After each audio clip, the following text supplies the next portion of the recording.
Parliament മണ്ഡലത്തിലോ ഒരു നിയമസഭാ മണ്ഡലത്തിലോ ഒറ്റയ്ക്ക് നിന്ന് മത്സരിച്ച് ജയിക്കാൻ കെൽപ്പില്ലാത്ത, ഒരു ജനപിന്തുണയുമില്ലാത്ത വെറും ഒരു രാഷ്ട്രീയ ആഭാസനാണ് എന്നുള്ള കാര്യം വളരെ വ്യക്തമാണ്.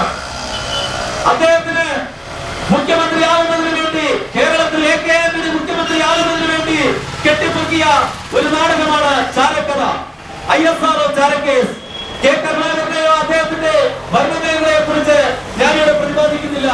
അതിന്റെ ശരിയും തെറ്റും നമുക്ക് പിന്നീട് സമയത്ത് ചർച്ച ചെയ്യാം. പക്ഷേ K കരുണാകരൻ എന്ന വ്യക്തിയെ കേരള രാഷ്ട്രീയത്തിൽ നിന്നും തേജോവധം ചെയ്ത് ചവിട്ടി പുറത്താക്കുന്നതിന് വേണ്ടി ഉമ്മൻചാണ്ടിയുടെയും AK ആന്റണിയുടെയും സിബി മാത്യൂസിന്റെയും നേതൃത്വത്തിൽ നടന്ന, സോണിയാഗാന്ധിയുടെ ആശീർവാദത്തിൽ നടന്ന ISRO ചാരക്കേസ്, ആ ISRO ചാരക്കേസ് പറഞ്ഞ സിബി മാത്യൂസ് തന്നെയാണ് BJP-യുടെയും രക്ഷിച്ചത് എന്ന് നമ്മൾ തെരഞ്ഞെടുപ്പിലൂടെ മനസ്സിലാക്കുകയാണ്. അങ്ങനെ K കരുണാകരനെ ചവിട്ടി പുറത്താക്കി മുഖ്യമന്ത്രി പദത്തിൽ കടന്നുകൂടിയ AK ആന്റണിക്ക് നിയമസഭയിൽ നിന്നും നിയമപരമായി ജയിച്ചു വരേണ്ട ഒരു ബാധ്യതയുണ്ടായിരുന്നു. അദ്ദേഹത്തിന്റെ സ്വന്തം നാട് ചേർത്തലയാണ്. ആ ചേർത്തലയിൽ നിന്ന് മത്സരിച്ച് ജയിക്കാൻ അദ്ദേഹത്തിന് കെൽപ്പില്ല. അപ്പോൾ ഒരു മുഖ്യമന്ത്രി നിയമസഭാ ഇലക്ഷനിൽ തോറ്റാൽ അതിന്റെ നാണക്കേട് ആ മന്ത്രിസഭയെ ബാധിക്കും.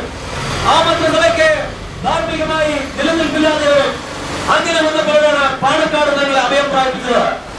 അങ്ങനെ പാണക്കാട് തങ്ങളുടെ ആശീർവാദത്തോടുകൂടി തിരൂർ MLA രാജിവെപ്പിച്ചുകൊണ്ട് മുസ്ലിം ലീഗിന്റെ ഉരുക്കുകോട്ടയിൽ നിന്ന് AK ആന്റണി മുസ്ലിം ലീഗിന്റെ ആശീർവാദത്തോടുകൂടി കേരളത്തിന്റെ മുഖ്യമന്ത്രിയാവുകയാണ്. പ്രിയപ്പെട്ട സഹോദരങ്ങളെ, നമ്മളുടെ ഒരു കാര്യം മനസ്സിലാക്കണം.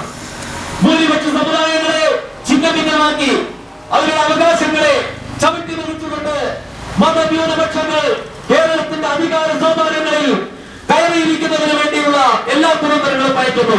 അതിനുവേണ്ട ആശീർവാദങ്ങൾ ചെയ്തു നടത്തുകൊണ്ട് ഇന്ത്യ ഭരിക്കുന്ന സോണിയാഗാന്ധിയുടെ നേതൃത്വത്തിലുള്ള ഗവൺമെന്റ് അവർക്ക് എല്ലാ പിന്തുണയും നൽകുകയാണ്. അത്തരത്തിലുള്ള AK ആന്റണി അദ്ദേഹം ഇവിടെ കേരളത്തിൽ നടത്തിയ പരിഷ്കാരങ്ങളെല്ലാം തന്നെ വട്ടപൂജ്യങ്ങളായി തിരിഞ്ഞു നിൽക്കുന്ന